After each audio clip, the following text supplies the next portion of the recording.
Thank you to Manscaped for being a sponsor of Secret Friends Unite and Co-op Mode. Go to manscaped.com, use code SFU, and you'll get 20% off and free worldwide shipping. Thank you, Manscaped, and on with the show.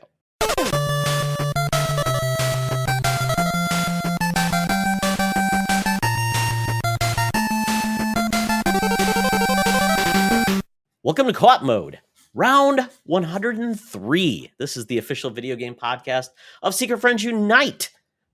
This is only one of our podcasts, folks.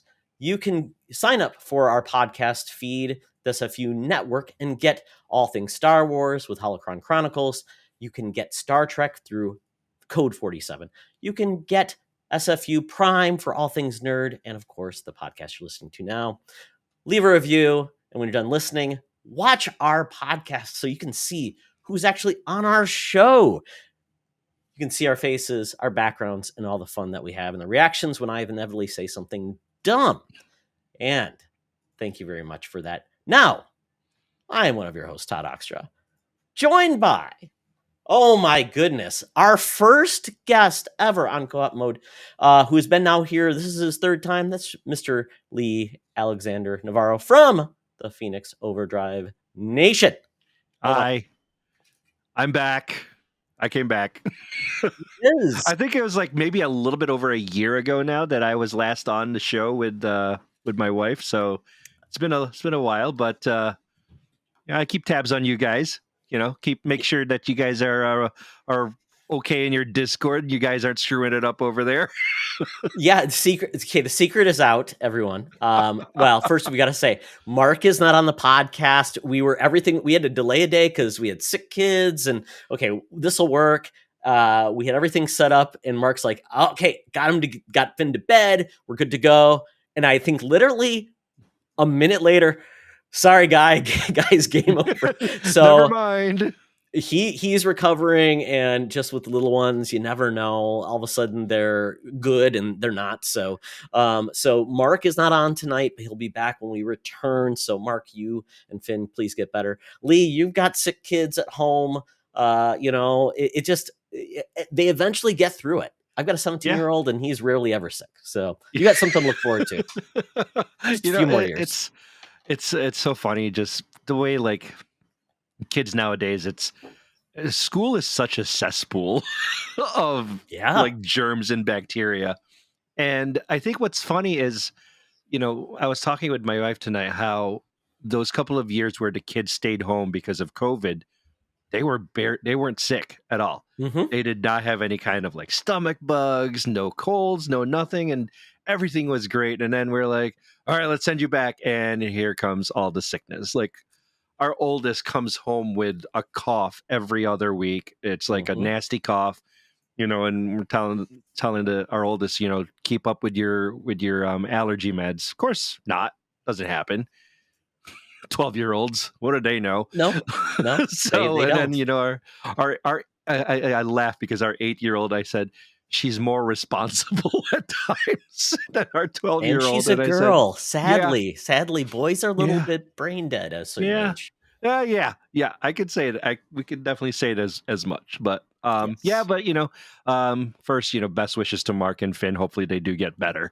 I was looking forward to chatting up our Canadian Red Fox, as I like to call him. But he unfortunately not here tonight, so we wish him the very best, and looking forward again to him coming back next time around and hearing you two all over again. So, but that's sick kids. What are you gonna do? Got to take care of them one way or another, I guess. Absolutely, yeah. And I just pull back the curtain a little bit. If you're part of our Discord, Lee is the one that kind of keeps us on our toes. He basically makes sure we're actually paying attention to how the things run. We like to have a good time. And Lee's just a guru. He works in IT. He does all of these things, and he's had a Discord group with the Pond team for quite some time. So we appreciate the support, and obviously we support your whole team. You guys do fantastic stuff, and we'll get into that at the end. But you know what? if you want to support kids and you know, we've got the charity for you. Yes. And we'll talk about that because, man, I tell you, you guys do phenomenal events, and I wish I could get there, and that has been a challenge. So, Well, let's aim for that. Let's make that a yes. goal for next year, because next year is going to be a big one.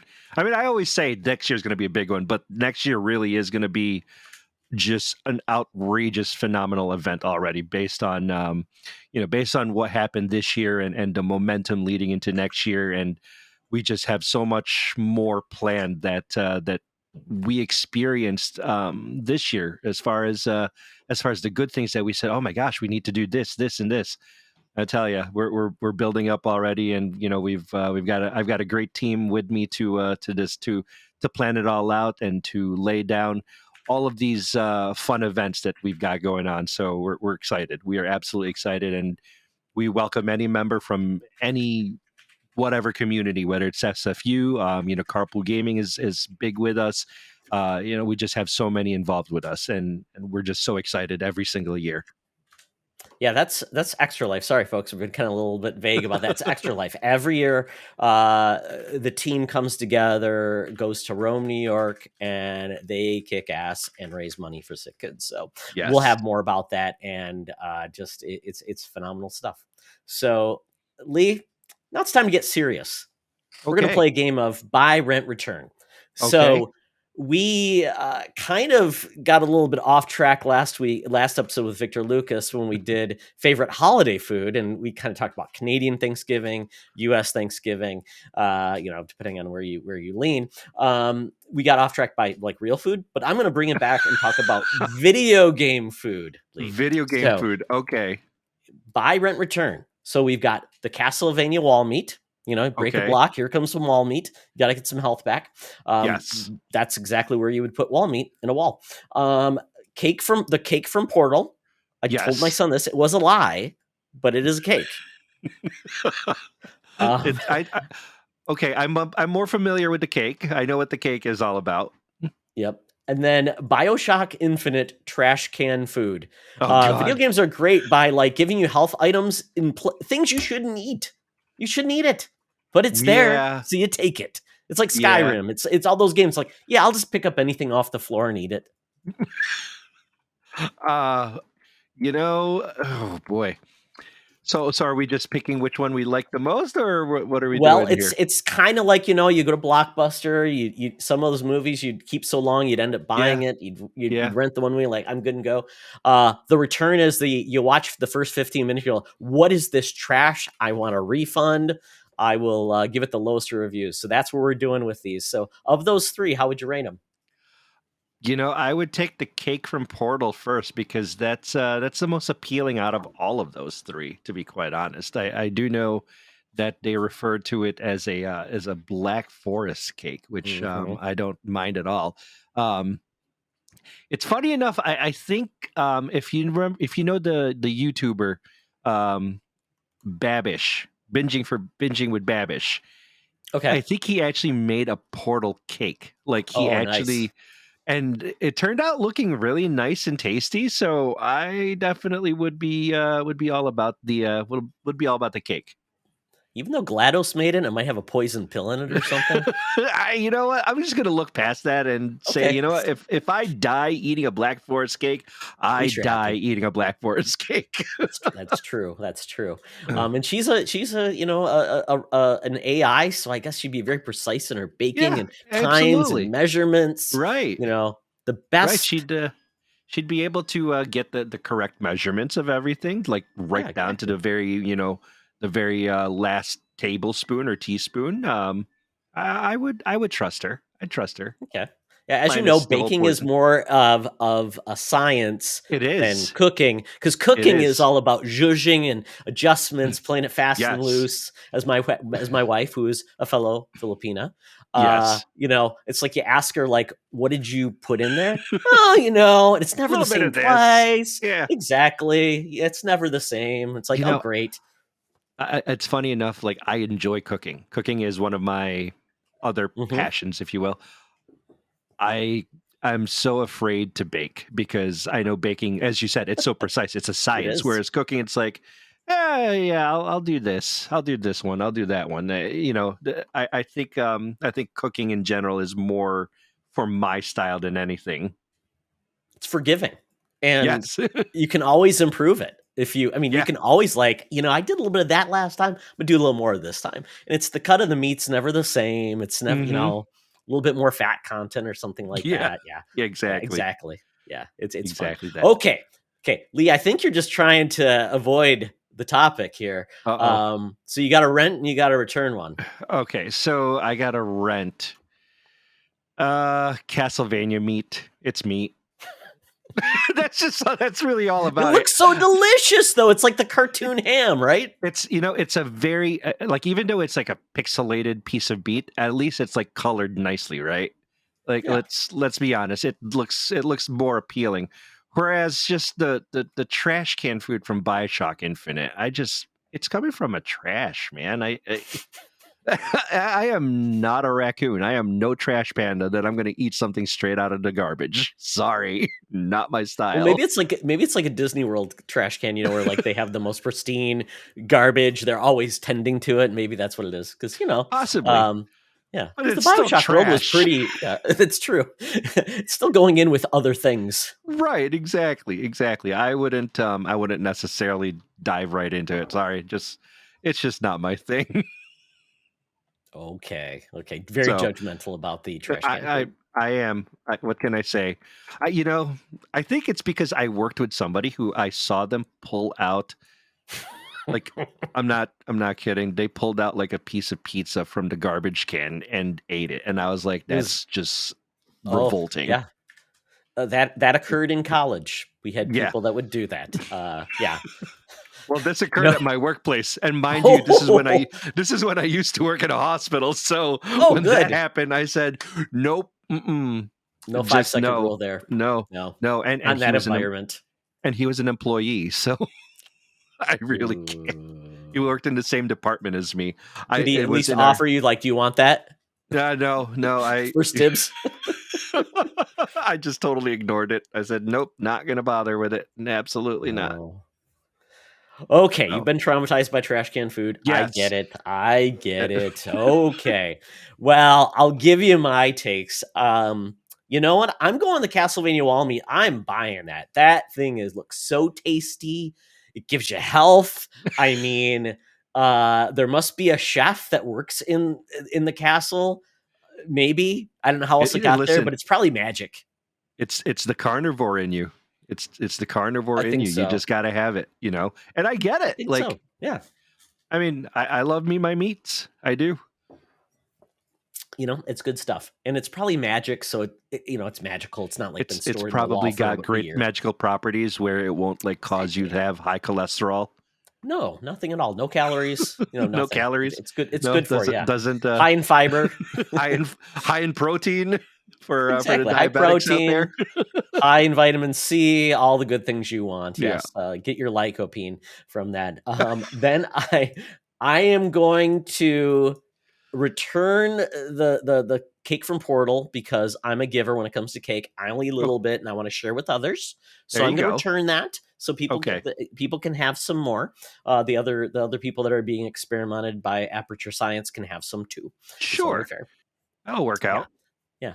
And to your point, I am returning the trash can food. I do have some standards. I think that's only fair. I think that's a smart choice, Todd. I don't think ever eating anything from a trash can, whether in a video game or not, is actually healthy for you. Let's just put that out there. Wise words. Wise words. Your children will do well in life. You should value your health in a way that does not force you to eat food from the trash can. Just saying. I think there was a Schoolhouse Rock on that. Don't eat trash can food. Yeah. Wow. If they had to do that back in the day, oh boy, I question where we are today. Yes. So folks, we did not cover all the video game food. I was going to put safe things like the Pac-Man Power Pellet, the Mario Mushroom, but those are safe choices. Right. If you have other dubious choices that we should have considered, let us know. Or widening the search there, spinach, from Popeye. Oh, Popeye, yeah, the original NES game that was, Exactly. Yeah. Just imagine where we would be if Nintendo continued to get the rights to Popeye. Listen, Mario wouldn't exist. I made a dish last night with spinach. That's why it's probably on my mind. Did your forearms grow 3 sizes? I wish. Gotta love it. Oh, well. Well, now it's time to really get into the meat of the show, and that is what we've been playing, folks. So we actually do play video games on the show rather than just talk about them and food. Right. So Lee, you've been playing World of Warcraft, so I know there is a thing with dragons going on in World of Warcraft. Yes. Is that the thing right now? That is the new expansion. So actually, I haven't gotten into the new expansion yet. My wife and I are actually going to buy it for each other, basically, for Christmas. That's the goal right there. But she and I, funny enough, before our Extra Life event, that's when we said, well, what are we going to play? What are we going to play? And I said, I really want to get back into World of Warcraft. I've been having an itch for it, and it's been about a couple of years, I think, since I last played it. So it's been a few expansions since, and it was just so much fun getting back into it and playing it, and just really enjoying what it has become. And for both of us, we've been through the rigors of World of Warcraft since the very beginning, since Vanilla WoW back in like 2004 or whenever the hell that was. So she and I are old pros at this, and just to see our preferred character classes grow from the very beginning up until to where we are today, that's definitely been something that we've enjoyed. So we really just we're kind of excited to get back into it, and excited to see what the new expansion is all about. Basically, we heard you can fly dragons in it, and really, how can you not be excited for that one? So that's something that we're, ironically enough, for my character, I already have multiple dragons that I ride as far as my mounts are concerned. So, but I guess there's different ways that you can control your dragon as you're flying around. So we'll see how this game goes, but I'm definitely excited for it. Yeah, because I mean, I like you said, there's been mounts and things like that, so it's not a new race of dragons. That's well, not a thing, right? There's another thing too. There is a race of dragons, a new race with a new class, and I'm not sure if I'm going to dive into that portion of the game. And that's the beauty of the game, is there's different aspects to it that you can really get into. Whether what type of style of play you have, whether it's PvE or PvP. The leveling is a lot of fun. The co-op portion of it is really a ton of fun. Something I'm really looking forward to doing, especially playing with 4 other people. That's going to be a ton of fun going into those dungeons. A couple of Becky's cousins actually are going to be first time players in World of Warcraft, so it's going to be a lot of fun teaching them the nuances of the game and helping them level up and everything. So we're definitely excited for that portion. But yeah, there's a new race and new classes, a new class, I should say, that you can play with different styles of play associated with that class. So definitely looking forward to seeing what that's about. And like I said, maybe I'll try it out, maybe not, depending. I prefer my main character that I've played since the very beginning. He's been I guess you want to call him my bread and butter. He's my hunter that I've run with for so long, and it's I think that's the part of the game that I still am really connected to, is that this character has been with me since the very beginning, and I kind of have this like affinity for him, just because I've experienced so much of the game with him. Kind of the same with my wife. She has her character that she's experienced so much with, and within the game, that it's something that kind of it's like a comforting type of thing.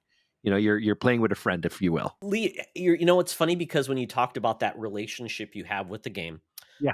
I remember when I was in South Korea, I was living remote there in the Air Force. A friend of mine was playing, it must have been EverQuest 2, I assume. That was in 2001. Yes. It was EverQuest 2, and he was playing it with his wife, who was in the States, and he was in our comm group, so luckily he had a connection where with our comm group, obviously getting DSL into our Yeah. as a test. So we were laying Ethernet cable everywhere. Like we were running up the side of the building, in through his window, through everything. And we were the only people that got it. We didn't tell anybody. So we were running a router, and it was hilarious because it was like we actually had high speed internet, which the rest of the world was in dial up. So he was able to play with his wife and stay connected. So you talk about relationships. There's not many games that have been around as long as World of Warcraft, because beyond that, games are just not evergreen typically like that. So it's amazing. And they still charge you. Yeah. It's not free to play. No, they haven't gone for the free to play model, which, as you mentioned, it's a great connection to, or not a connection. It's a great, it's a testament, I should say, to the power of this game, and that I still have a connection to my character after all these years, and still love playing with that character. Still love doing the questing and learning the nuances of the character as they change things between expansions and between patches. So it's definitely been a lot of fun, kind of just getting back into it and really seeing, oh my gosh, this character still has the same type of style of play for me, but at the same token, oh, now I have to relearn, particularly because I have a hunter, relearn how to do the shots that I use, or how to manage my pets in the game. So yeah, it's definitely different, but at the same time, it feels like home playing with that character. Yeah, absolutely. It's about friendships. It's doing different things. Like you said, there are people that raid, people that just do whatever the hell they want to do and just do their own thing. Playing, starting again, but doing a different class or race. That's where the variety comes in. And like you said, you're not even playing what everybody else is doing, is playing the expansion right now. So you're kind of like getting back into the groove, and you'll eventually do it. And it's something you love with your wife. So, that's awesome. The closest thing I have is Destiny, because I've been playing Destiny since launch, and Destiny is kind of an oddity because not many games like that last either. And that's where I've met a lot of my friends that I've podcasted with. I think if I didn't play Destiny, I wouldn't know you, because I played the alpha with Ray. Exactly. That's how we knew each other. And that's how I met Corey. So it's, those games, I don't do a lot of like online gaming or co-op gaming, things like that, but I'll always have Destiny. Yeah, exactly. And for us, it'll always be World of Warcraft. Yeah. Oh my goodness, this is so much fun. So that's going to be something I assume you two are going to get into during the holidays when you've got a little bit of free time. Yeah. Well, actually, definitely during the holiday shutdown, because I'm actually off from work for a week. Because we always shut down for the Christmas season, so that's definitely something we'll be diving into. Unfortunately, my wife still has to work a couple days, but there's going to be a couple of. It's not like we have to really do much of anything, for the kids as far as like school or anything like that. So we'll get a chance to do so in the evenings when when we're just kind of settling in for the night and just kind of taking a moment to just relax, or we would sit at our desks, and if we really wanted to have something, we'd watch something on our iPads at the same time while playing the game. So it's just that relaxation time that we're really looking forward to. Oh, I totally get that. So, I'm getting so basically Friday is my last day for the new year. I'm going into a new role, so it's very low key right now, even for me. I'm doing training and waiting, and everything kicks off in January.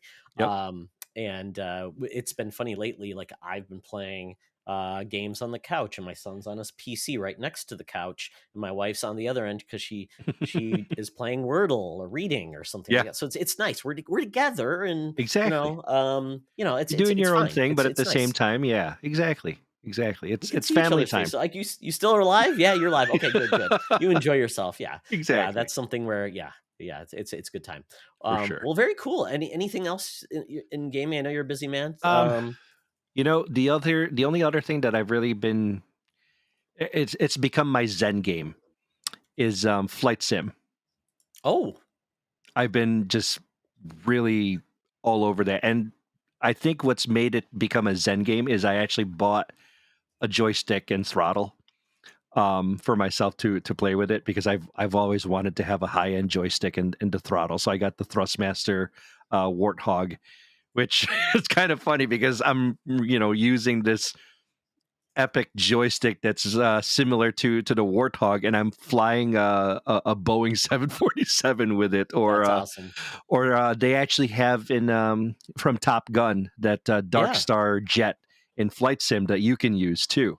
So it's just been a like I said, it's just been a Zen thing for myself, or finding the little I'm not sure if they call them missions or what, but they're just like the you can select where you want to fly, and they just throw you into plane. And in one instance, I was flying around Mount Everest, and in a different instance, I was in Australia. I mean, it's just been very soothing and peaceful to get into it. So yeah, so Flight Sim has been my other game that I've been enjoying. Obviously, there's a whole bunch of other games out there right now that I have that I could dive right into, that I definitely want to, but at the same time, my gaming time has been so limited that I want to do something that's just peaceful and relaxing, and not, stressful to the point where, oh my God, I got to beat this game, or I have to get this achievement. No, that has that been my thing lately. It's just flying around in Flight Sim, or as recently it's just World of Warcraft, just running around and doing quests. That's pretty much it. It's funny because gaming, to a lot of people, especially if you're in the realm of doing media or anything like that, or remotely directly related to it, it becomes a FOMO. What's the next big thing? And trying to keep up, not getting spoiled, especially story heavy games. It's a challenge, and then you'd almost forget, like, why am I actually doing this? Oh wait, to have fun and enjoy myself in this hobby. So and so I've gotten more of the time is probably our most valuable asset, especially as you have kids, because you have so little time for yourself. Right. You have when you want to share with your family, but when you do have time for yourself, you really want to make sure it's worthwhile. You don't feel like you wasted it because you're like, I've got 85 games I don't know what to play, but I spent 3 hours not playing anything. You want to spend your time doing the thing you do. So I've gotten more of this, like, if a game doesn't hook me in like the first hour or so, I'm probably not going to stick with it. I just have lost patience with it gets better in 10 hours. Well, I'm like, but why did it have to take 10 hours? Well, like for me, I started Spider-Man on PC, and I really enjoyed playing it. But I just haven't had the time to get back into it. And I know when I get back into it, I'm definitely going to love it again, but it's just a matter of, okay, I've got so much to do in other regards, that I don't necessarily want to sacrifice doing those things just because I want to play this game. Like, what's my priority at that point? And for me, for prior to November, it was all about Extra Life. It was all about planning it and everything. And for us, even though it was nuts, it was still something that meant a lot to us. So, and funny enough, anytime somebody says, "Oh, are you going to play something at Extra Life?" I said, "Yeah, if I get a chance," just because there's a lot going on. I mean, just as a quick anecdote for us, this year at Extra Life, we had a networking issue where not everybody's device was connecting properly to the network, and even though they were hardwired, and myself and our technical our technology person, he and I, we were sitting there going, well, duh, it's because the router is using up other IP addresses are being used for the other devices throughout the school. So we're really only limited by what we have. And we had so many people there with so many devices. So of course, what we needed to do was create a new subnet so that we can hash out 255 IP addresses all over the place. So we ended up having to configure on the fly, getting one of my routers from home and doing that. So, all of these little issues that come around during the day, it lends to the busyness of it, where we don't get a chance to necessarily sit down and play a game until midnight, 1 o'clock in the morning. And at that point, it's like, oh, I'm so tired. So, well, Lee, you actually were playing a game. You're playing the network IT simulator game, yeah, like pretty that much. PC builder game or Yeah, lawn mowing simulator. So yeah, that's what you got to play. yeah, But you enabled other people to play. So you right, ultimately, if you didn't do what you needed to do, then other people wouldn't be able to do what they wanted to do. exactly. So maybe someone will repay you the favor, so they'll watch your kids for like a week and. Yeah, well, funny enough, the week after Extra Life, the weekend after Extra Life is always technically my wife and I. It's our anniversary because we got married on November 10th. So the Mhm. following weekend is always like the weekend where it's Yeah. just the two of us. And this year was just we sat down and we played games, we hung out, we watched TV shows. That's basically what the reward is all that crazy busy moments, and it leads up to that. That's basically where we're at, is just Absolutely. that's our reward for it. Yeah, it's a balance. It's a Yeah, balance. It can't be all absolutely. fun. It can't be all games. It's a Exactly. balance of that, and it feels so much more rewarding when you have to do it. So Yeah, totally is. absolutely. Yeah, Absolutely. yeah. So for myself, Mark was great. He's great at getting codes and different things from developers. So he got me a code this week for SwordShip. This is it's Thunderful Games is doing a great job of just picking up mini games that they don't develop anymore. They do develop their own games, but they also develop they publish a lot of games for other smaller developers. So this week, I played SwordShip by Digital Kingdom. Thunderful Publishing provided the code, and I played it on Xbox. This is a really fun game, Lee. This is like an old school arcade game. It's I've seen almost it like before on Steam. Yeah. yeah, it's just really cool because it's if you think about it the way it is, you're basically almost looks like you're in a speedboat Hmm. on the water, but it's almost very stylistic, like almost like a futuristic spy hunter in a way, Yeah. where you are trying to avoid getting killed. You really have no offense, and your best defense is letting the other ships turrets or whatever destroy each other, like getting close when they're lobbing bombs in a specific area of effect. You want to stay there as long as possible and then go under the water and get away so they will destroy each other. Right. And Right. the only thing you have to do is survive long enough and pick up cargo. Essentially, you're trying to line up and get the cargo, and everything is just doing it at the right time, because if you get too greedy, you're going to run into something. If you wait too long, you're going to get hit by something. And it's definitely a risk and reward type game. And it is definitely like an old school arcade game. I know they call it roguelike now, but this is an arcade game. Get as It's far as you can get on one play, you right? know it's funny you mentioned Spy Hunter, because that's actually what I thought of when I first saw this on Steam. It's just kind of harkened back to that a little bit. But Yeah. yeah, no, that it does seem very interesting to play. So I might have to catch this on a Steam sale of some type down the road. I'm definitely going to put it on my wish list. Yeah, it does the thing though where it's so quick to reload. Hmm. It's one more try.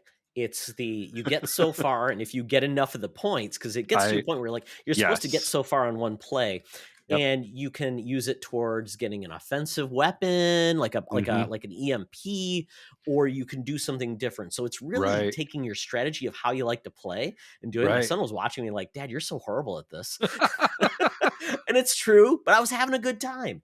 And it is one of those games where you can just give it to anybody and they get it pretty Hmm. quickly. Exactly. I love So games like that because it just sometimes it feels like it takes such a long time to get into a game, right?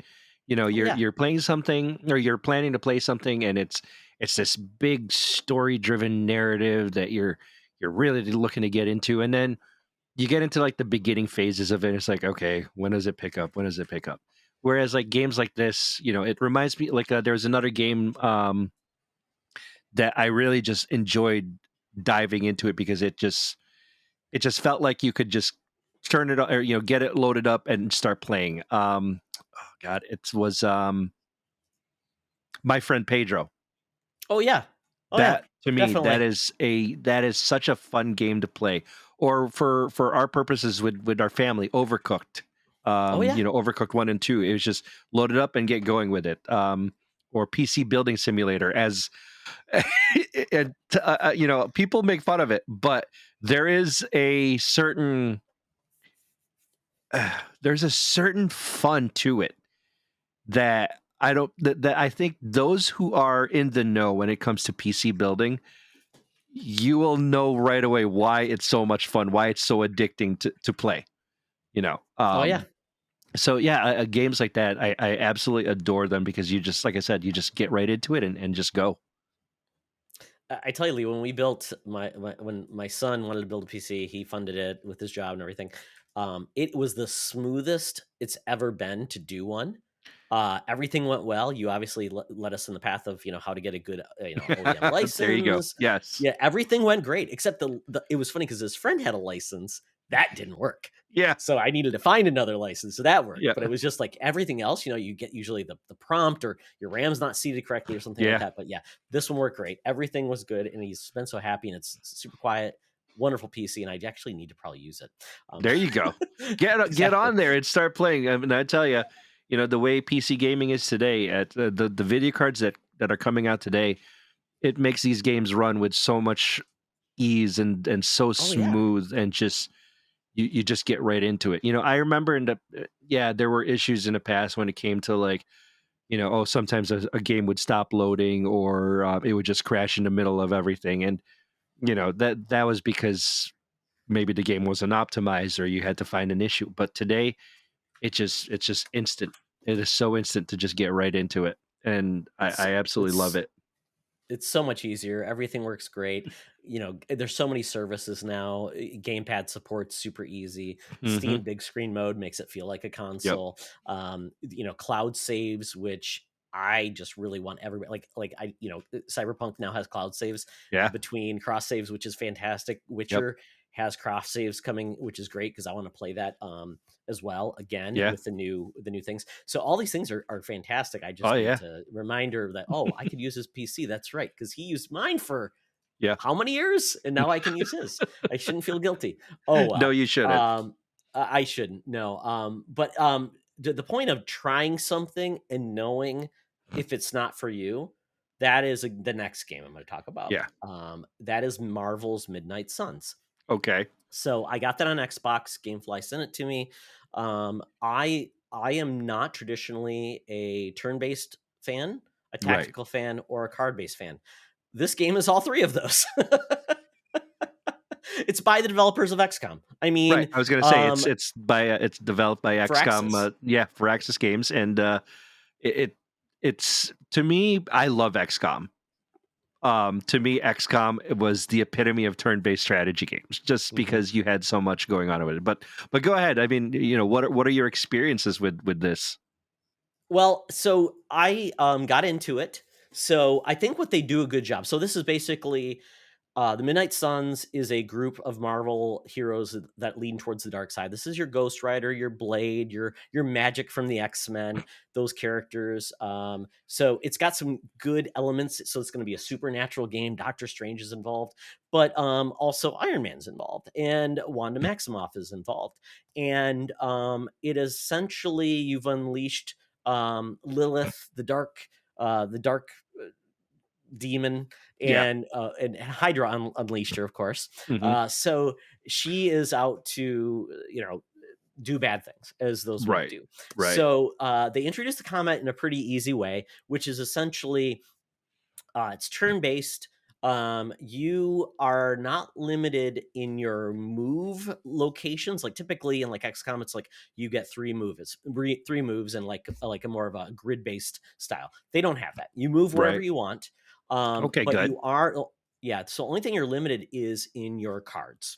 Right. Okay? In your tactical viewpoint, which is basically you have to actually be able to hit the enemies, which most tactical games do. Meaning like you can't be not in line and hit points. And part of it is because if there's areas of effect and things like that. So like one of the moves is Doctor Strange will do a vortex. And as he does it, it will hit one player or one enemy into another player or enemy. They just have to be in line to have that impact. So it has that. And you also have environmental damage. So like there'll be a rock. So you can throw a rock, do different things like that. And you can also get cover from damage as a hero as well. So it's probably more akin to the new Mario Rabbids game in regards to that, where they've kind of limited a lot of that extra difficulty. And then you can play it in like a story mode, which is like limit the difficulty, just have a good time, or you can make it extra difficult. What they don't do is like permadeath, because you can't really kill Marvel heroes permanently. It just doesn't work. It's like DC versus Mortal Kombat. Superman cannot be fatality'd, right? It just doesn't work. Yeah. So it works pretty well. Now, I'm mixed on the style of animation. It's okay. It's not bad. It's just not great. Yeah.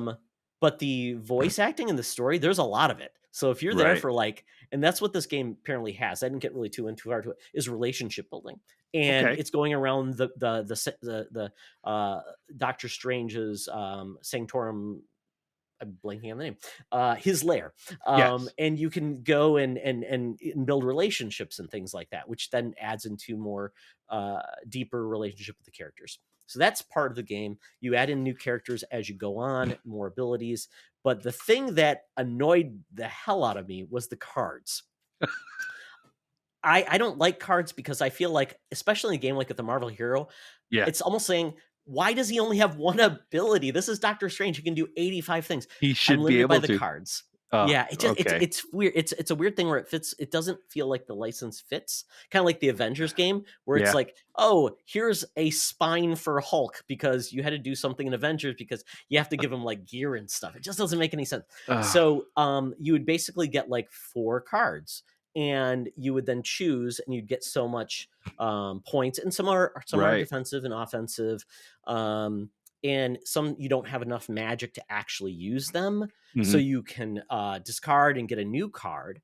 But it was unclear, and I'm sure it'll be like you can earn more cards and do different things. But for me, I just grew impatient. I'm like, I'm getting bored waiting, because I'm like, I know what I need to do. I can end my turn, go around, wait to get hit, and then once again, I'm getting like Captain Marvel, who is like one of the most ridiculously powerful characters in the world. She's getting 10 hit points from a Hydra agent. And I'm like, it's a weird thing where I'm like, I'm still trying to understand. I mean, I get it if it's like an ogre that's uber powered, totally get it. He's doing it. But a dude with like a machine gun is causing her damage.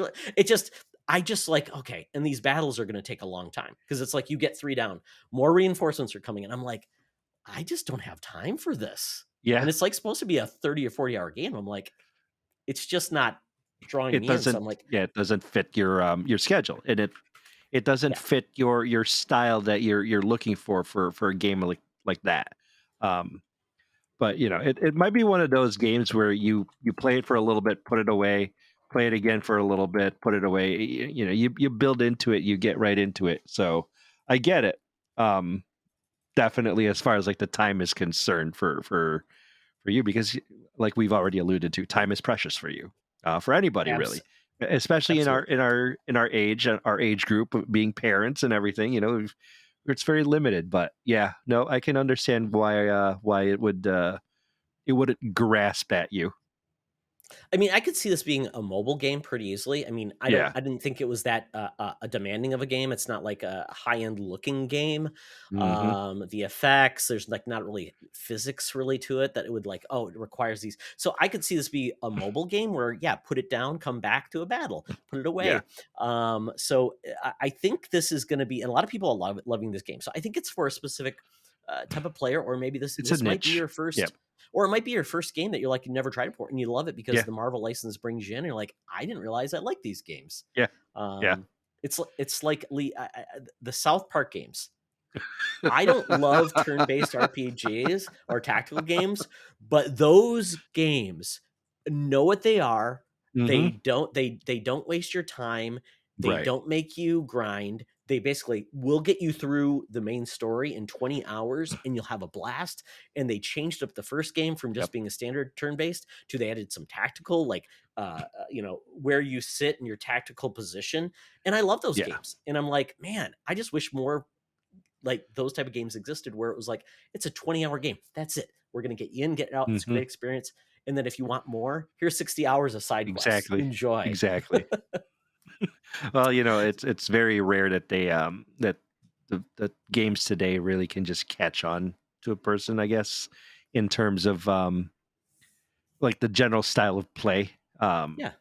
For every individual, it's not always going to catch on to you because it may not just be your thing. But as you alluded to, maybe because you're a Marvel fan, you'll get right into it, or maybe because you're a turn-based fan, you'll get into it, or the card games. I know a lot of people enjoy, Hearthstone and Gwent and things like that, and this could scratch that itch for them for sure. Yeah, I mean, Inscription was a game where I don't like card-based games, but Inscription was phenomenal, and I don't. Right. But they brought new things to the table and mechanics and storytelling that I'm like, I really enjoyed that. And good. I think so. This game, I think, because it's coming out when it is, it's not a great time because so many big games. So I don't know if it's to its detriment. I think this would have been a perfect like January game, to be honest. But I hope it does well because I think their intentions and the way they handle the characters, I think it worked. This could really do a lot. Yeah, absolutely. Yeah. Let's see. And then lastly, I'll wrap this up. I played a demo for Spoken. It's on the PlayStation 5 right now, just released. I don't want to speak too much to it because it's the demo. I'm going to probably play the game despite the demo. So that's kind of like your precursor right there. Because it's a demo that drops you in like 20 hours in. Okay. So it's like you've got too many powers. You don't really know what you're doing. Drops you in. And it's a very limited demo. I liked parts of it, but I felt like the demo didn't help its cause. But I do want to try it from the beginning because it's written by Gary Whitta. It's got some other really talented people on the game.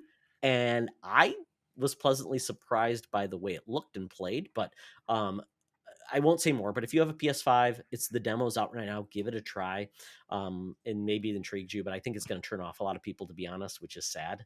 But I'm optimistic. Maybe there's more there for it. But the game I really want to talk about was God of War Ragnarok. Yes. I've talked a few times about this, but I finally finished it. 38 hours, and that is me primarily doing main. Did you mainline the whole thing? I was going to say, did you do sides or? Okay. I did a few that, and this is the funny part about it. And Lee, you'll just get more and more of this as your kids get older. Your kids are going to get better at you than games, and they're going to play the games you like before you play them and before you finish them. So my son did that. He completed the game. He did the cardinal sin, didn't play the first game, and just got right in. I'm like, what? So I'm hoping he'll go back and play the first game. He absolutely loved this type of game, and it's not his type of game he loves. He's not a big story based gamer. He loves like mechanics. He spent like 80 hours in Terraria. I mean, he just loves the mechanics of games. Right. Plays deep. He's playing The Sims right now, which is very weird. I'm just looking at him right now. This is very odd. Very odd. But he's like, he loved the game, and he played it on the hardest difficulty. So once again, making me look like a fool because I'm struggling at regular difficulty, getting mad. I'm like, why do they do that so cheap? And it's like, Dad, I played it. I get one hitted and I die. I'm like, okay, great, son. But I was so impressed by his take on the story, not having the first game, making and just being aware of all the different callbacks and the different storyline. Very impressed, and it meant a lot to be able to talk with him about the game as he played it. And what do you think? Right. And he would say, Dad, I want to talk to you about this. So we had a blast. And I think we're going to do like a special segment where we both talk about the game on a future just segment for a podcast. Which will be a lot of fun. Because I think that'll be well worth it. But and it's one of those games where, and I don't want to get into spoilers at all, but it is great that once you beat the game, you can go and still go back and do things. Right. Like the first game did.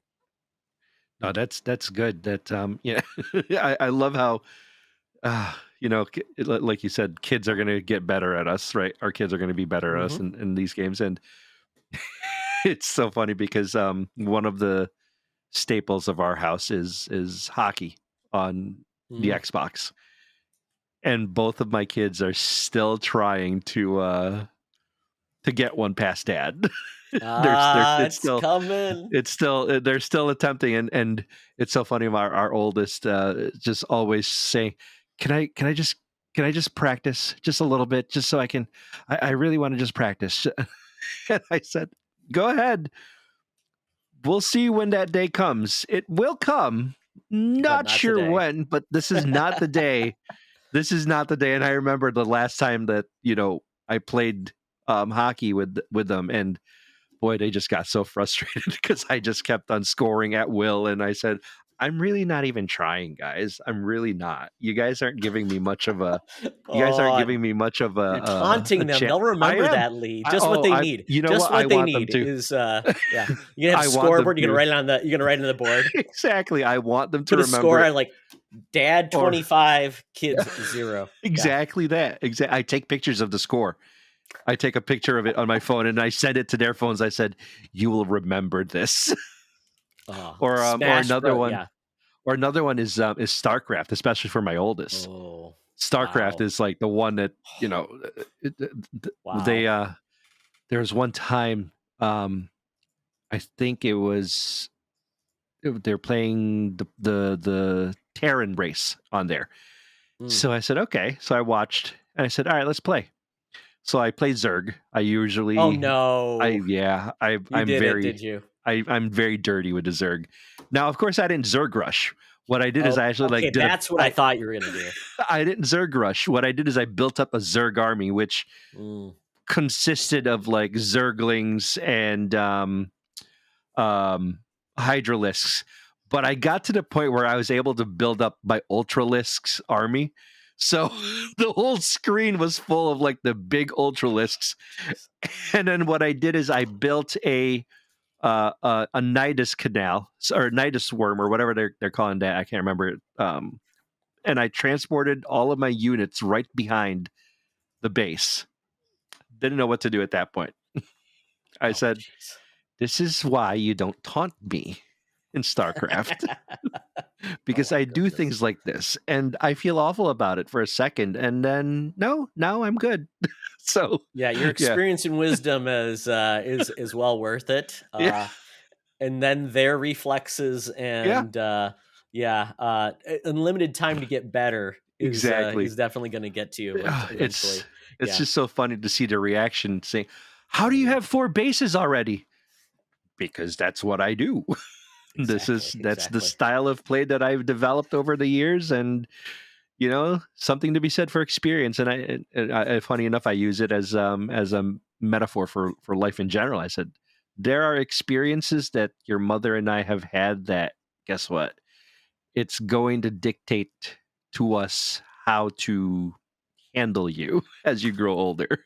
And hopefully you learn the lesson. Kids. Yeah, exactly. And hopefully you learn the lesson.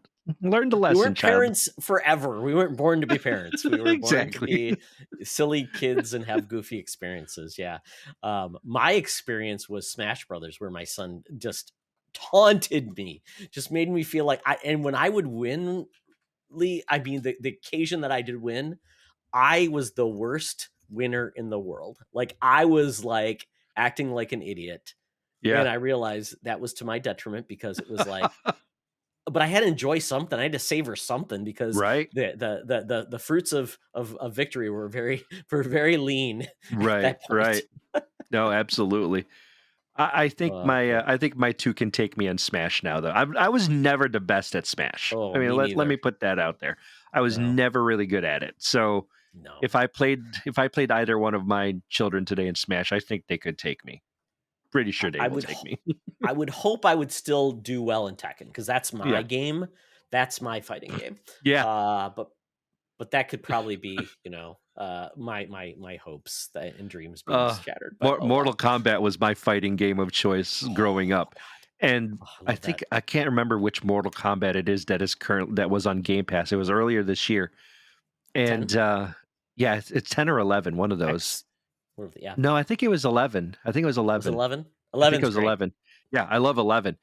And of course, I playing Cabal. Cabal was always my favorite when Mortal Kombat 3. So I learned Cabal, how to play Cabal, the style and everything. And my whole family we had a King of the Mountain style tournament, within the house. Nobody could knock me off that pedestal only because I just cheesed it. You did the spin, I did the run spin, past spin. yep. And then the thing from the ground, Uppercut. everything, and Oh yeah. I just kept tying in every combo I could, and boy, they did not like me for that one. Oh my goodness. I could talk about Mortal Kombat for some time We because uh, yeah, I would love to find folks who grew up in the arcade era and there you talk go. about that because that was my going to the bowling alley and playing Mortal Kombat and where Yeah. nobody knew what was going on because there was no internet and you had to figure out, oh, he knows a fatality. Oh crap, I'm going to spend 85 quarters and figure out a fatality. There you go. Crazy times. Yeah, Yep. crazy times. Yep, Oh, I my remember goodness. those cabinets, man. They were a ton of fun. Oh, absolutely. Well, that is what we've been playing, but you know what? Something that you need to play at and get really good is grooming. And that's where Manscaped comes into play. We want to thank Manscaped for being a sponsor of Secret Friends Unite. And Lee, I don't know if you knew this, but they are the best in men's below the waist grooming. Their products are precision engineered tools for your family jewels. Their performance package for the ultimate men's hygiene bundle. That includes the weed whacker, the lawn mower, and many accoutrements in regards to your crop duster and your crop preserver to make sure you feel nice and clean after you do your grooming thing. Yes, I rhyme in this ad. That's a fantastic ad. Oh my goodness, it gets better. Join over 6 million men worldwide who trusted Manscaped with this exclusive offer for you. 20% off and free worldwide shipping with the code SFU at manscaped.com. 6 million men, Lee, with myself, Mark, and Charlie, and my head. That's approximately 12 million and 7 balls being serviced. So, folks, Christmas time is coming. Santa Balls is ready to get you a gift. You just have to let him know what you want. So please tell Santa Balls, code SFU. Manscaped will then get them what they need, and you will get care of your grooming needs because a groomed geek is a happy geek. Thank you, Manscaped. I applaud that ad so much. That is a great ad read. I applaud you, Todd.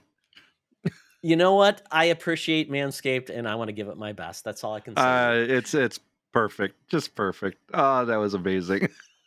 Well, very good. Very good. Well, Lee, it's time for the bonus round. Yes. And at this point, the bonus round, we don't always do like topical news events. Sometimes we do wacky things. We talk about various things. Last week, with Victor Lucas, we talked about kind of like what we wanted the Game Awards to be, or what could the gaming awards really be, what segments and categories we'd want. But now it's what we actually got. Right. Were you able to watch it all, or just get the highlights from it? I did not watch it, so let me preface that with I did not watch it. I barely got any kind of news out of it, I guess, just because it was last Thursday. I think it was last Thursday. It started at yeah. I think it started late and it ran over 3 hours. Yep. So I did hear a few things were released as far as trailers and things of that nature. But I'll let you guide the way, I guess, if you will. Well, I'm going to give you a little bit of a weird snapshot first. Okay. So just overall in the Game Awards. During the Game Awards, we got 32 awards. We had 35 reveals and trailers. Yep. We had Al Pacino on stage. Al Pacino at a Game Awards introducing the best performance. Interesting. How crazy is that? Yes. And he could not read the teleprompter. So he just said, I can't read the teleprompter. My kids told me to show up. I don't know how much they paid him. It's crazy. I would never guess Al Pacino would ever be on a Game Awards. That's just okay. And it's funny because Mr. Badbit, Joseph Moran, and Kyle, Mr. K-Step, they're having the Trophy Room Awards. And they're doing a fantastic job. And they are. I said, at a minimum, they need to have Robert De Niro on the Trophy Room Awards. So challenge is out there for Mr. De Niro. But we got a couple good performances. Halsey showed up for Diablo 4. I heard about that. Yeah. Holy crap, she looked awesome. Did a great job. I heard about Oh, about her performance. Yes, I got to catch uh, that because that did pique my interest, especially being related to Diablo 4. oh yeah. That's one of my most anticipated games for 2023 already. Yeah, and Halsey's just a really cool performer because she doesn't really give Yeah, a crap, and her songs typically drop F-bombs in them, which is like, if you're a pop singer, you typically don't do that if you want airplay, but she's there great. you go. Um, a great performance by Hosier with Bear McCreary, doing basically a song from God of War, which I didn't know it had any lyrics, but it was beautiful. And Lee, he was playing this instrument that almost like it was like a weird, like turning. I don't even know what type of instrument it was. My son could probably tell me, but it's got like a turning crank, and it's almost like a stringed instrument. But it was a beautiful, beautiful performance. Okay, Yeah, it was neat. I definitely recommend watching it just because it's like I didn't expect it. So it was really well, um, eh, I guess a restraint performance, but beautiful as well, with the okay, background of God of War going on with the right. Game Awards Orchestra. And that's what I would say, a shout out. Game Awards Orchestra, they were phenomenal. One of the standouts was this dude who played these It's nice to instruments be that I know right. existed. One of them was it was like a flute that was weirdly shaped, and he was just Okay, having a blast. Yeah, he was just having a blast. He was having a good time. Yeah, they did a great job. They get to play a lot of the songs, so I'm glad they had that. We also got Animal from the Muppets who showed up. Yes, yes, yes. He presented best performance, like musical performance or soundtrack. Um, Reggie Fils-Aimé showed up, which is great because okay. Reggie's always great. I always love Reggie. He, Always love a Reggie yep, sighting. Yep. Keegan Michael Key showed up. He showed this is funny because he's Toad in the Super Mario Brothers film, Yes. which obviously looks great. And it's funny because they're like, we've seen trailers, but he's like, it's the first clip. So I'm not sure what the difference between a clip and a trailer is, but it was good. But Right. he was great. He went all in on like, is Toad, is that his really his head? Is that a hat? What is it? So he played it up. He knows gamers. He had a good time. Then we got Ken and Roberta Williams showing up again. You know, Okay. these are godfathers of gaming with Yeah. Sierra, with King's Quest, things like that. They showed up. Right. Right. They announced an award for a game for change. And then the last really big, showing of like just a non like just something that was showing up to do something was Kojima. He showed up, announced Death Stranding 2 or Yep. DS2, stood on stage a lot of time, didn't say much, and Jeff Keighley was just, fawning. So that's kind of like the extracurricular work there, Lee. Okay. You know what? There's a with the Halsey performance and that other performance. It sounds like it sounds like they're adding a little bit of an entertainment aspect to the Game Awards instead of just trailers and an you know award ceremony. It's good to see that they're improving it and adding something different to kind of keep you engaged in the show. Yeah. I mean, really, and those were the highlights of it. I mean, the biggest challenge we saw at the Game Awards, because it doesn't really know what it wants to be. Does it want to be like just gaming news and events and things Yeah. like that? Or Yeah. does it really want to be an award show where it's Right. bringing the prestige story, the developers, the people that make the games, highlighting them? So Right. to give you an example of what that means is there was 32 awards Oh and gosh. 35 reveals Interesting. Okay. in 3 hours. That's And that's a this thing lot. had a Oh, yeah, and it was a pace that you just wouldn't give up. So this Yeah. wasn't like there was a lot of downtime either. It was No. constantly like, and there was a pre-show and the game itself. So it's like, when is this thing gonna start? Oh yeah, Sidney Goodman's doing like awards before, and Oh my there's god. reveals there. Yeah, it was crazy. So and I had my son's band concert, so I didn't get to start from the beginning. So Hmm. I I kind of started in the middle and then worked my way back. So Okay. so he got to see some of it too. But I would say the biggest takeaway from this, and I just want to get into like the winners because there was 32 awards. I think only about 7 people were actually allowed to come on stage Okay. in regards to like a presentation, and there was someone that came up and accepted an award. Right. The rest, Lee, it was all here's a category. I might say the 5 people who are nominated, and then I'll say who won. Some of them were not even that. It was here's the award. They didn't Here's the even winner. mention any of the win. They didn't mention Yeah. anybody in the category, and they said, "Here's the winner." They didn't have anybody come up for most of those. Interesting. Yeah, Yeah. it's like you said, it doesn't know what it wants to be. It's a. I think you should just really they should look into the whole thing of what are we? Are we a game show or our game award show? Are we an extension of, I guess, November E3, if you want to call it that? Mhm. Because they're going to be talking about future releases, I'm sure. But that is something to definitely look at. If I was the crew behind it all, is what am I? What is my purpose? Yeah, And because I there's think it. really no. Oh, go ahead. I was just going to say, I think kind of keeping this as an award show, we don't have many of those when it comes No. to this industry.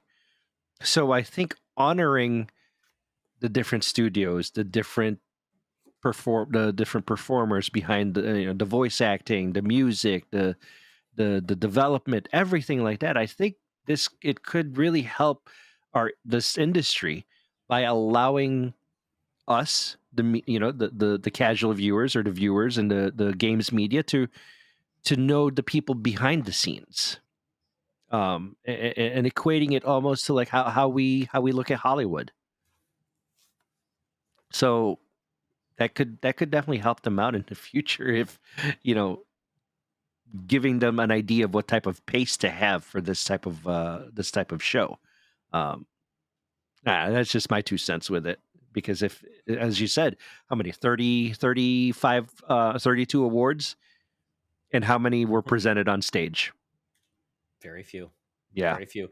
yeah, I will call out Christopher Judge. I mean, if you want the winners, I won't go through all of them here. I mean, because there's so many different categories within this, and so many I didn't even have an understanding of who. Like once you get to the esports, yeah, the up and coming people, things like that, it's just like yeah. it's out of my wheelhouse. I don't know who that's for, and almost all of those awards, they didn't even show us who those people were or what Right. they do. So it kind of becomes even like they're not really doing much to help those people get Yes. noticed or build an audience, which Yep. is a shame.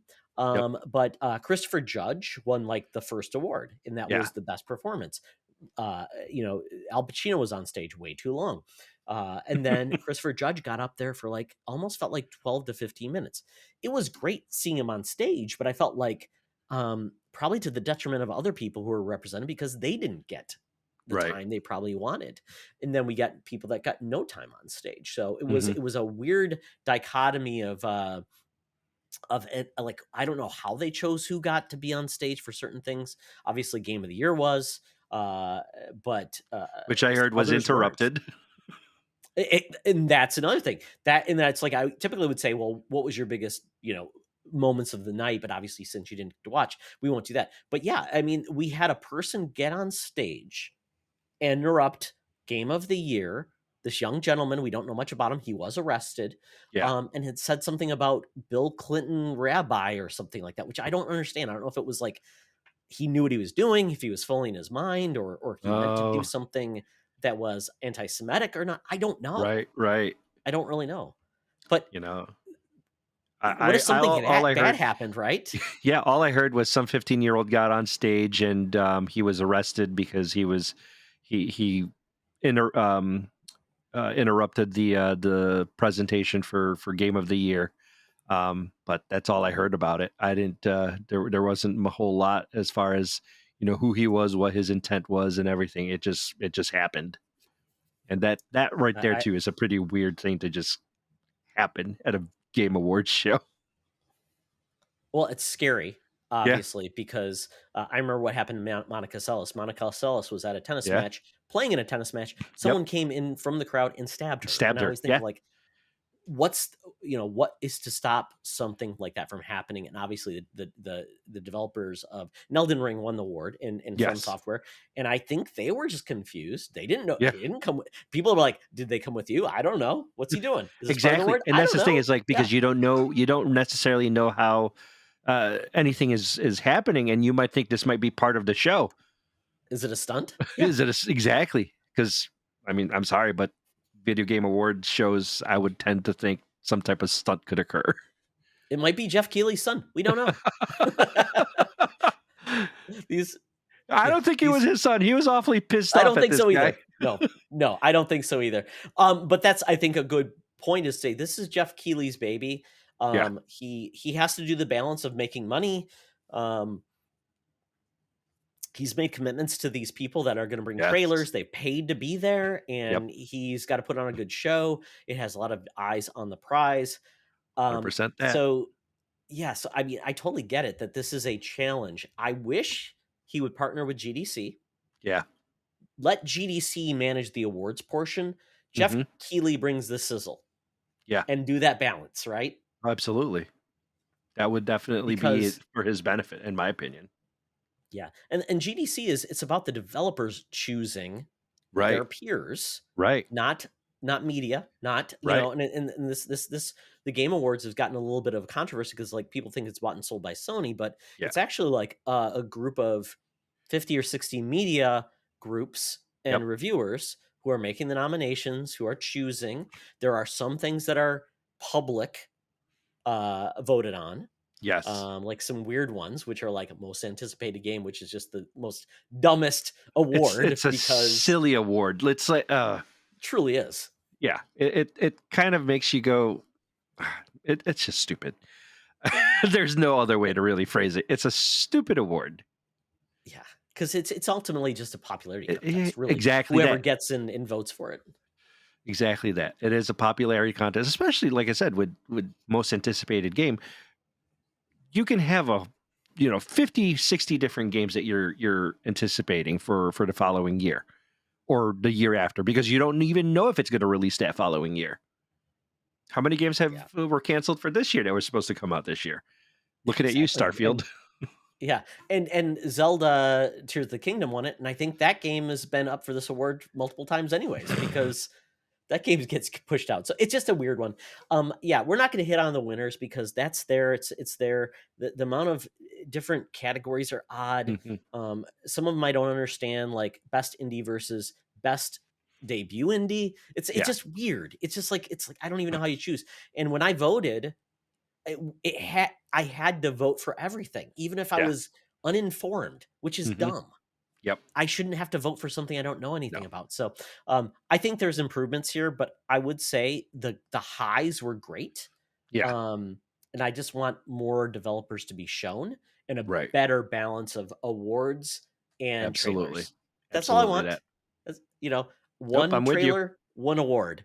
And I don't know how hard it is to do, but that was not the highlight I want. So Lee, from there, I will go now through what was actually announced and revealed at the Game Awards, and I'll go through these pretty quickly. And you tell me like stop, tell me more, or move on.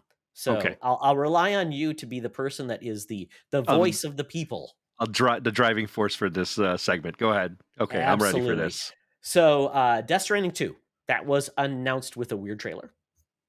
That's what happened the last time around. It was announced. There was a weird trailer associated with it. So, keep going. Hades 2. That one's got me intrigued. I did enjoy Hades. So that's got me a little bit of intrigue with that one. Yeah, definitely surprised. Supergiant has not done a sequel, so this is the first time. And Hades was huge, and it won Game of the Year. So that is a big thing for a lot of people. I suck at the game, but I truly see its genius. Exactly. Final Fantasy 16 got a release date, which is June, which many people don't believe.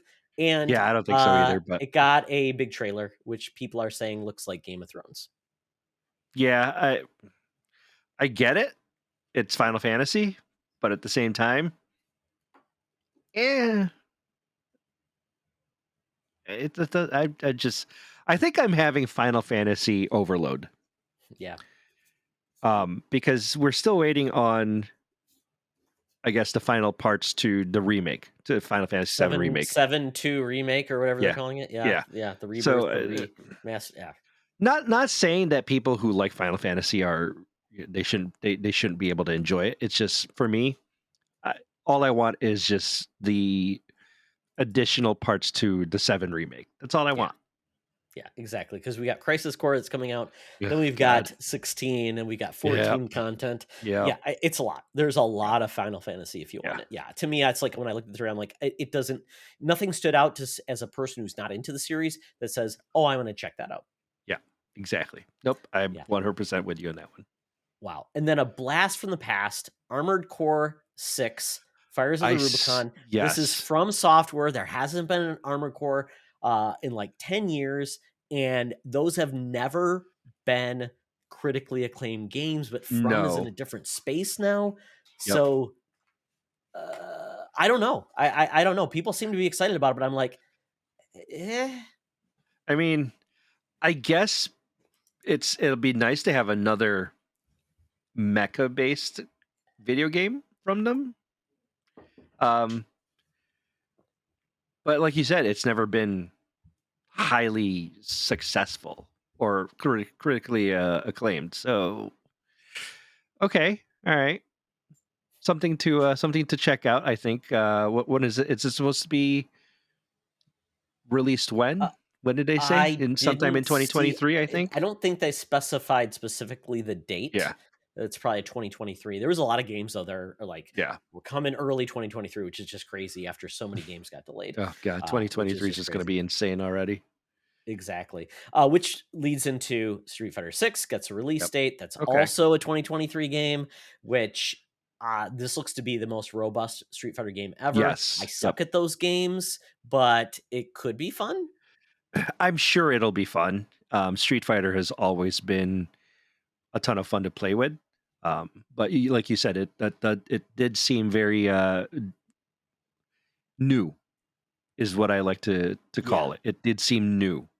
It doesn't seem like it was a rehash from previous Street Fighters. No, 4 and 5 felt very similar. This one Very, feels very like similar. it's Yep. doing more like the Create a Fighter. It's doing Yep. some things. You can actually like unlock other arcade games Yep. within it. And that's pretty cool. And it's a beautiful looking game. So, Yes, absolutely. why not? And I know 5 kind of fell off a cliff because it was exclusive to Sony. Yep. So I think people are excited about this one because it just looks beautiful. And wow, I mean, just I'm ready to get beat up again by Street Fighter. There you go. Cammy, come at me. And no, folks, I don't know if Cammy's in the game. I can't tell you. We don't know. We don't know. We'll find out. I'm sure everybody's back. Judas from Ken Levine. This is the creator of BioShock, BioShock Infinite, System Shock.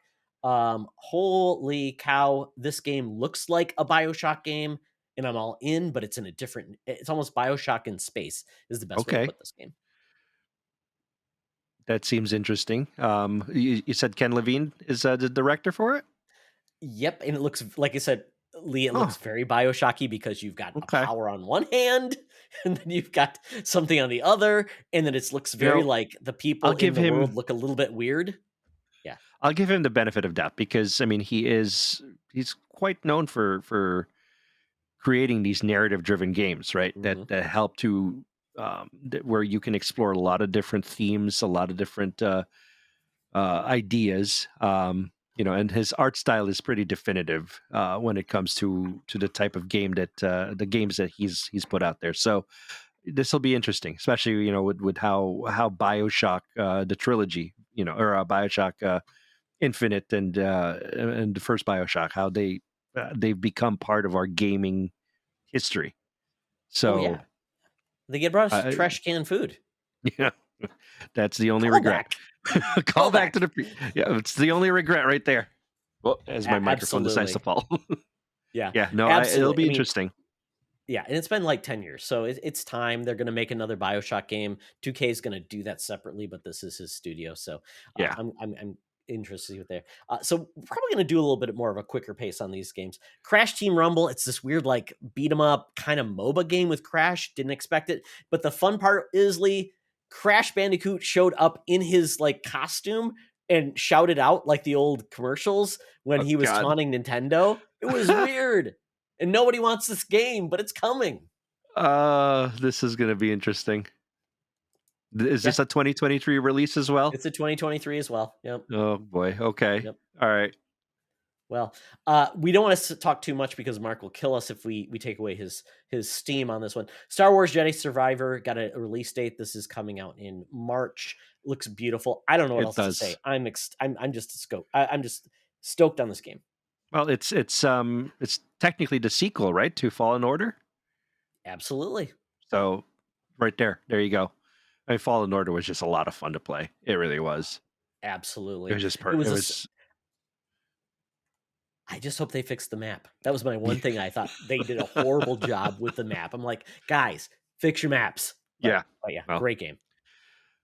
Yeah, and it's canon. We can blame EA, right? We can blame EA for the maps.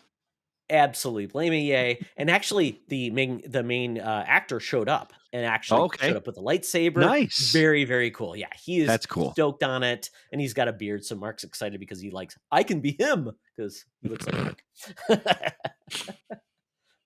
Yes.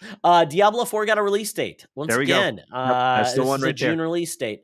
Many people don't believe that. We're hearing things about crunch and things like that. Blizzard Activision is a little bit of a crazy place to be right now. But when a Diablo drops, it's a big deal. Well, listen, that trailer, I did get to see the trailer that was put out. And I tell you, I am excited. I am hugely excited, and I think it's a callback to the Diablos that we know, that the first Diablo, going into hell and everything. I'm very excited for that. That's around my wife's birthday, so I think I know what she's getting for her birthday gift.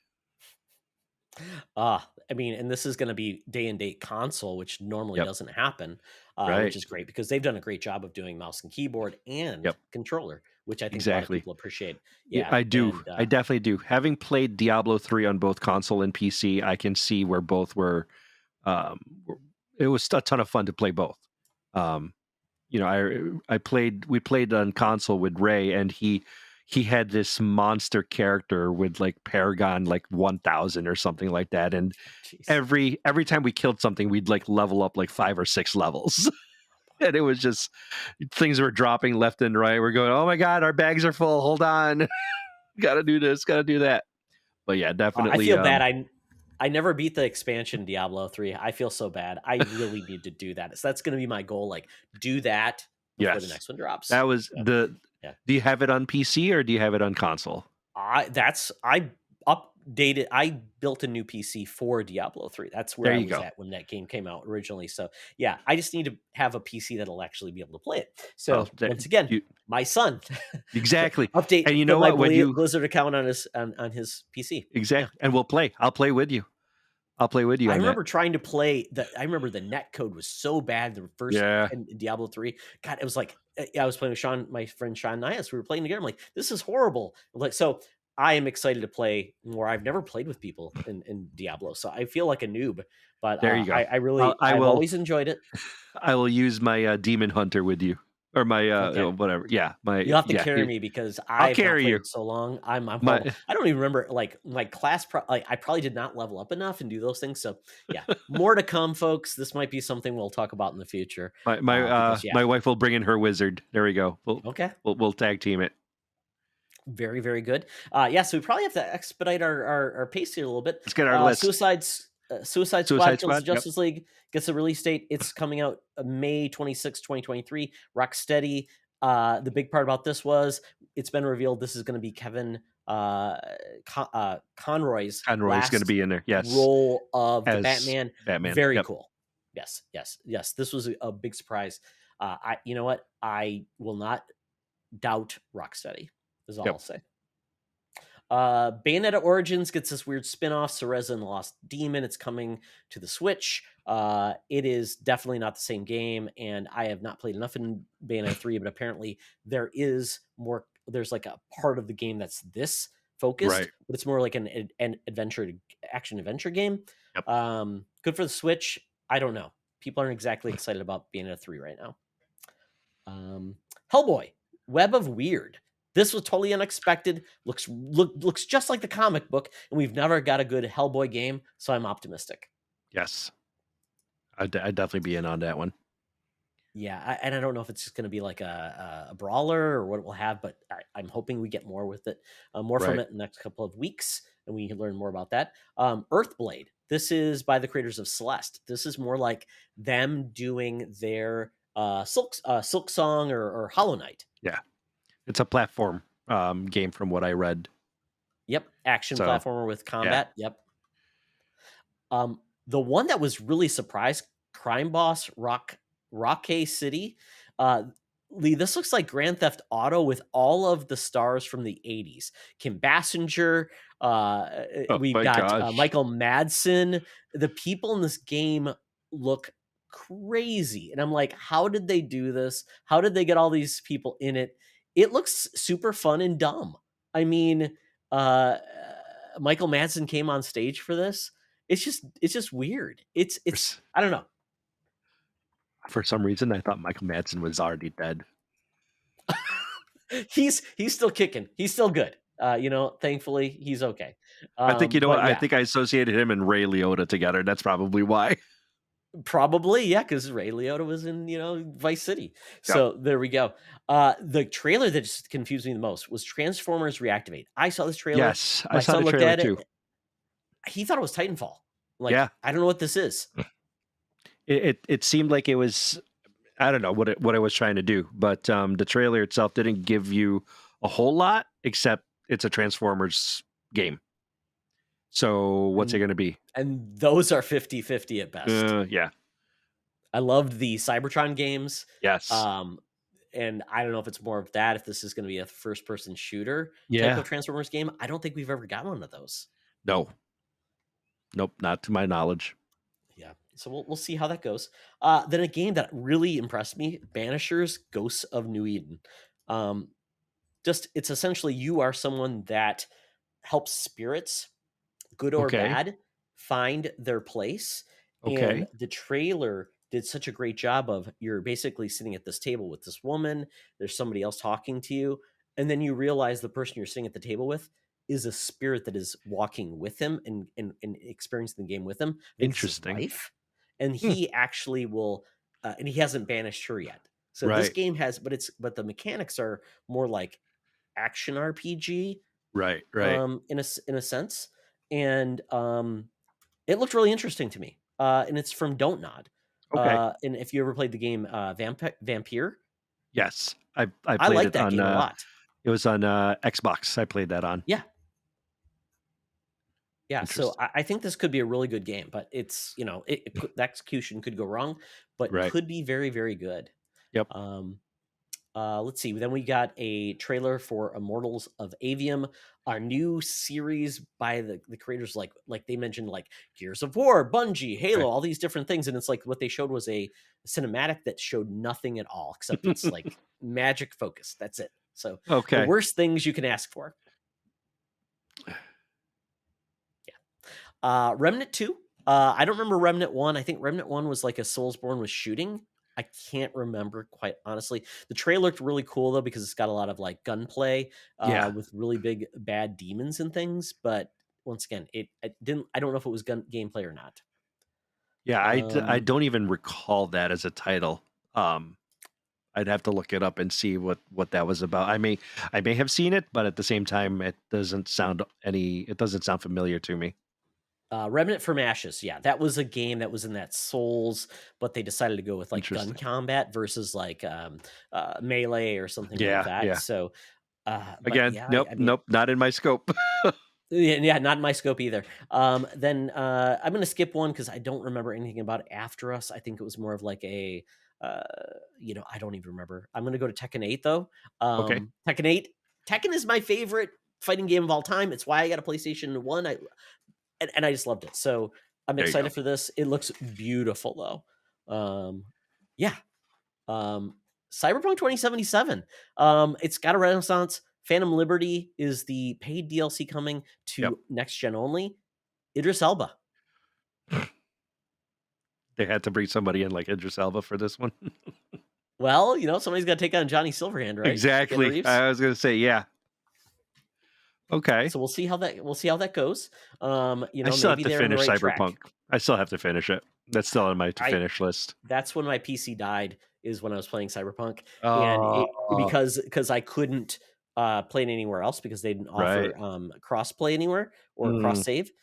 They have it now, so which is good. But yeah, I want to play that game because I've only gotten yeah. so far in it, but I haven't even seen Johnny Silverhand yet, so I'm screwed.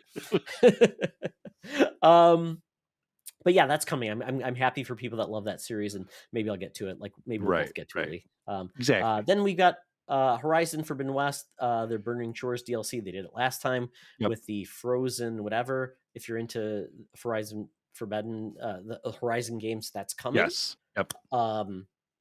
But the game that really made me excited was Warhammer 40,000 Space Marine 2. I loved Yes. Space Marine 1. Yep. It's a That's really gonna good be. like It's gonna be a fun. I think that's gonna be a fun game. So, oh your yeah. third person hack and slash game. That's gonna be a ton of fun. Yeah, with shooting, hack Yeah. and slash, lots of gore, really cool area Yes. of Warhammer where often their games don't deliver. That one definitely did.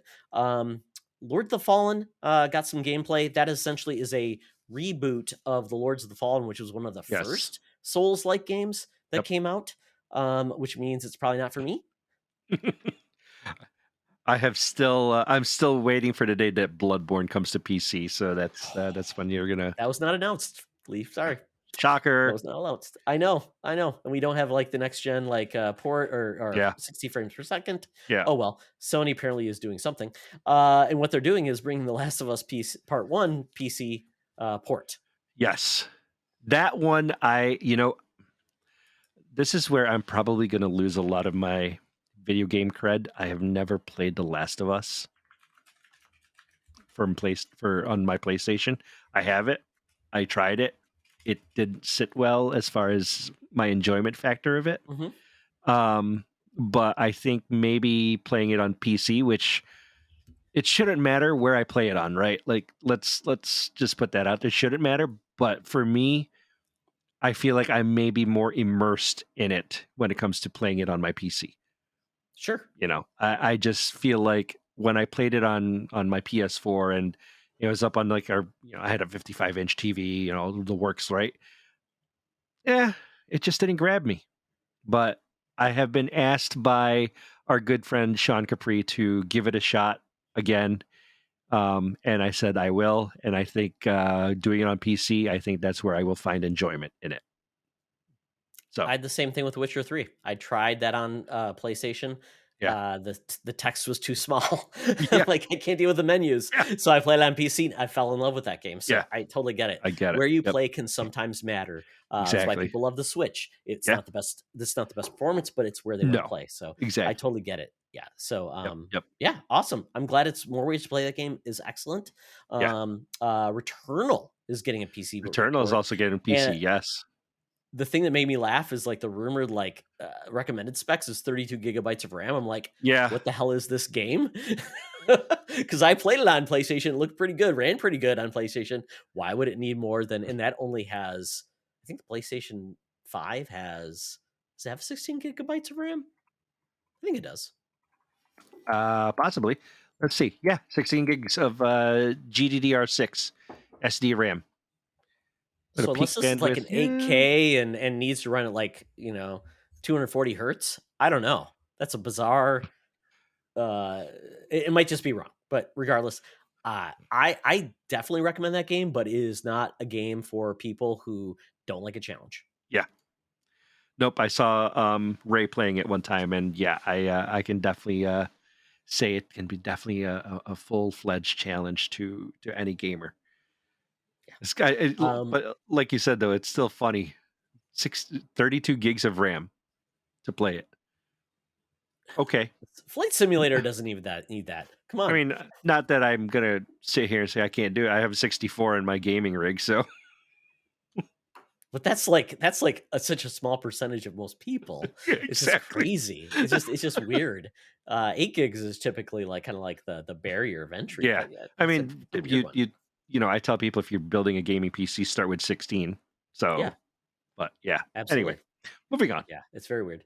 Baldur's Gate 3 gets a release window. Oh, That there you game has go. already been in Yes. that game has already been in like it's early release. It's in the whole thing was like, yeah, your progress won't carry over, which is just it's kicking the Hmm. junk to most people. But that game is a lot of people's forbidden fruit. Yeah. Not for me. But hey, I totally get it. Baldur's Gate is one of those heritage CRPGs that just Yep. is a beast. Yep. Historically, Um, there's definitely a fan base yeah, for it. absolutely. Yeah. And I'm glad that we get those still. And people always say, why do I need a PC? Well, there's certain reasons why you do need a PC. So very, very glad for that. Yeah. And I'm going to skip Blue Protocol because I quite honestly don't even remember what that is. Replace, though, is a game that is made by Ukraine developers. This is the best looking pixel game I've ever seen in my life. It's Interesting. Okay. wonderful. It's so cool. It looks like Blade Runner with pixel art, but it's big pixel art in a ambitious way. It's not just like doing a pixel platformer like a Okay. Celeste or something like that. It just stands out in the way it looks. I'm not even sure about the gameplay, what it's going to be like, but I cannot wait. And this game is coming to Game Pass, so we'll Okay. all get to play it. And it just really stood out to me, which is cool. Right. And any game that gets made by people from the Ukraine, holy cow, how do you even Yeah. do that? Yeah. In this day and age, how are you able to do it? Oh, jeez, oh, Pete.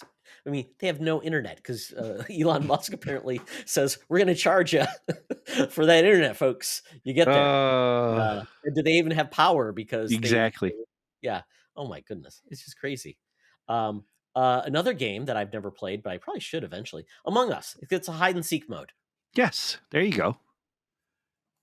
It's on everything. It's fun. It is fun. I enjoy it. It's a great game to play with like family. Absolutely. It's like everything. Ultimate Werewolf. It's just like Yeah. who did it? Who done Exactly. it? Who's the bad guy? Love it. Exactly. Love it. Yeah. Fire Emblem Engage is getting DLC even before the game drops, and it's dropping day one, which is weird. DLC that drops the same day the game does is a little sus. All right. It's a little sus. Yeah, very. But it's Nintendo. They get a pass. Yeah. I don't know why. But they do. They do. Yeah. They do, Lee. Because they do. Dune Awakening had some in-game footage. This is an MMO game. It's an MMO. Yep. Yeah. So I'm just curious how that will do. I'm assuming it'll be free to play because I don't know if there's any paid MMOs, but maybe it could be. Colossal Cave, that is by Ken Roberta Williams. This is one of the earliest games. It's getting remade. I looked at it. I'm like, it doesn't really look like a modern game, but you know what? I appreciate they're still trying to make games. Hey, listen, you got to do something, right? Absolutely. And I'm glad they're still around. I love them to pieces. Right. And I hope they continue to still develop and people make their dreams come alive in Right. modern contexts. Yeah. Yep. Yeah. It's art. Something that was really cool at the beginning was Dead Cells. It's getting Return to Castlevania DLC. I'm not good at Dead Cells, but I just love the fact that they support the game so much. Yeah. Content It's Castlevania. I didn't think I would like it and I felt like it was a very frustrating game, but it just kept pulling me into it. And I just kept playing it over and over and over, no matter what happened. And I wasn't very good at it, but I still enjoyed the hell out of it. Yeah, I mean, it's one of those things. It's like, what's your run going to be? What can you do? How far can you go? Right. Yeah, it was like Hades for me. Those type of games. Yep. Rogue or like Vampire Survivors now. Oh, which I highly recommend that game to anyone. Yeah. Talk about an arcade game. That is a Vampire Survivors. It's free on Game Pass. Definitely play it. It's like $3 on Steam. It's wonderful. They keep giving DLC content and things like that.